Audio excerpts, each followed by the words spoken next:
Hosted by you/feelin_left out. A friend, Greg, 28M, in my circle of friends met Shannon, 28F, about 5 years ago, and they immediately hit it off. Everybody instantly fell in love with Shannon because she's friendly and really fun to hang out with. They were everybody's favorite couple and really made our hangouts much more fun. We all knew they were perfect for each other. They both made our crew that much better. The engagement was expected but very welcome news. Our circle of friends was buzzing about the inevitable wedding.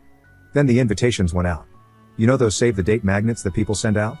Well, it really sucked seeing them on everybody else's fridge when I visited friends, knowing I didn't get one and wasn't invited. Feeling left out really sucks. But it gets worse. I completely understand how stressful wedding planning is, and I believe nobody should feel obligated to invite people they don't want at their wedding.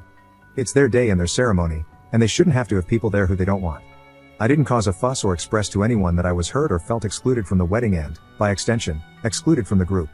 I didn't want to be seen in an even worse way than I apparently was. But one friend actually stood up for me.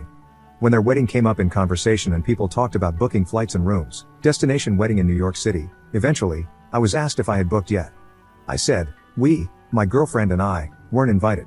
Nobody could believe it, but I insisted that I wasn't upset because I know how situations like this can go.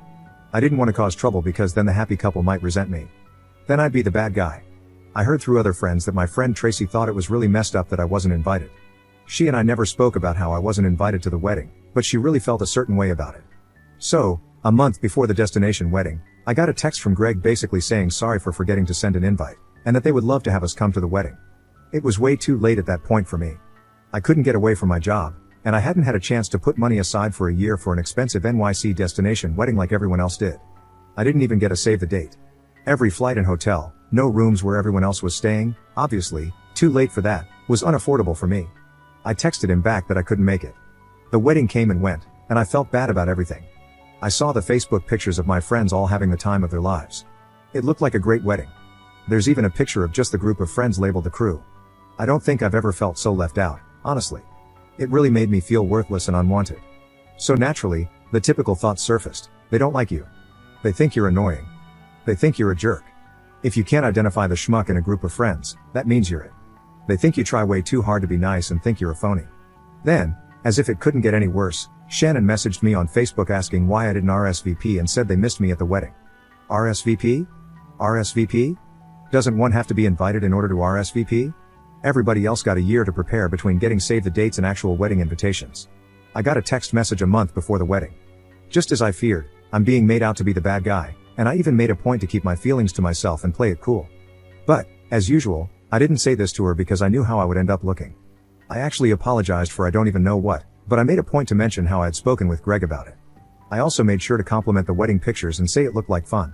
I did everything I could in that conversation to make it easier on her, and of course, now I feel like a total schmuck. That was this past summer, and I haven't seen them since. I feel like that's it for me in the group now. I see some of the friends in our group every now and then, but everything feels different. None of them even responded to my birthday party Facebook invite this month. I feel like things are being said behind the scenes, and I feel completely out of the loop. It felt like a passive-aggressive message that maybe Greg and Shannon never actually liked me. My fiancée gets along great with Shannon, and she's just confused. Seeing her confusion breaks my heart even more because she's a sweetheart who's never offended anybody in her life. I wish I could break it to her that I'm just the guy in the group that Greg and Shannon think sucks, but I don't know how. I feel like a complete loser who deserves this. I'll always appreciate Tracy for sticking up for me. She may never know how awesome it felt hearing that she told everyone it was messed up that I was left out. I haven't even spoken to her about how the whole thing made me feel, or to anybody, for that matter. Reddit, you're the first to hear about it, because I didn't want it to seem like I was making a fuss and become even more disliked. This whole thing just effing sucks. I feel like I don't have friends anymore. And to make it worse, soon I'll have a wedding of my own, and I'm afraid I won't have any friends there, except for Tracy, of course. How am I supposed to handle who I invite so it doesn't seem like I'm leaving people out for petty revenge? How the hell do I navigate a toxic situation that I had no hand in creating? I still feel like I'm in the dark or could be overreacting. What the hell? Commenter. Dude, you clearly tell them you weren't respected like the others. Cut them out. This is about self-respect. Find new friends. Don't look back. Ops response. Thanks for reading and responding. Yeah, I've been thinking, I guess I can have my younger brother be the best man and just not have groomsmen, considering the circumstances. It's just messed up how I did everything I could to avoid looking like the bad guy, yet here we are.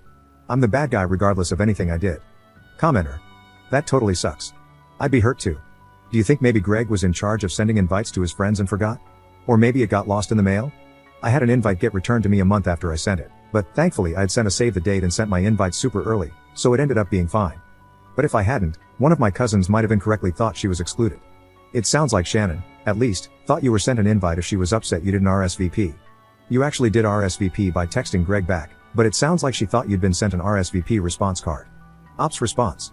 Yeah, it could just be a simple misunderstanding, but word seemed to get around early that I didn't get a save the date, and later, that I didn't get an invite either. Tracy especially made sure everyone knew she wasn't happy about my exclusion. The other friends I talked to didn't even suggest it could have been a mistake, almost like they knew something I didn't but didn't feel comfortable saying it. Only one person even spoke up on my behalf. Update 3 days later. I half took everyone's advice and brought it up with Tracy. She confirmed that Shannon was full of crap when she asked why she didn't get my RSVP and was just trying to absolve herself of guilt. I'm still not sure if they genuinely forgot or if I just wasn't invited initially, but Tracy said we'd talk about it more tonight when she gets out of work. Edit. I spoke about it in depth with Tracy, and it turns out Greg's best man, someone who was never really part of the gang but grew up with Greg, has always hated me, and Greg thinks I'm annoying. Shannon later felt bad about their decision not to invite me and pressured Greg to send that last-minute text, knowing I wouldn't be able to make it. Also, it wasn't just Tracy who thought it was wrong that I didn't get an invite. The chatter from others is what made Shannon ask why I didn't RSVP, to make it seem like my invite was lost in the mail. It feels better knowing this because, like I said, they don't have to invite people they don't want at their wedding. But knowing Greg doesn't like me really hurts because I always thought we were friends. Turns out he's the phony. Unfortunately, everybody else, except for Tracy and a few others, likes Greg more than me, so they felt like they had to choose a side after Tracy, and a few others, it turns out, brought up why I didn't get invited. Apparently, lots of people felt guilty about this, but they still felt like they had to choose a side for whatever reason. Probably because most of them went to high school with Greg. Oh well. That's life. Thanks for the advice about being more assertive. Those of you who were polite about it were very helpful. Thanks. Commenter. Yeah, you don't need those two-faced jerks in your life. Congratulations on finding out before they borrowed money from you. When they get divorced, you can reach out to Greg and tell him he deserved it. Ops response. It's funny you bring up borrowing money because they're the type who always want to split the check when they order the most expensive stuff and always say, I'll get you back, and, I don't trust Venmo, I'll just give you cash when I go to the ATM, and then don't.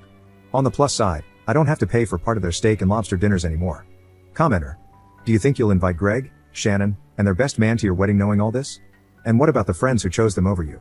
Ops response. Nah, I don't think it would be right to force anybody to choose sides because that feels inappropriate to do to friends. I think everyone who stood up for me gets an invite. Greg can have his best man, and they can be the cynical jerks they are together. Honestly, nobody really likes the best man all that much because he's always acted like an obnoxious prick when he's been around us. They can have each other.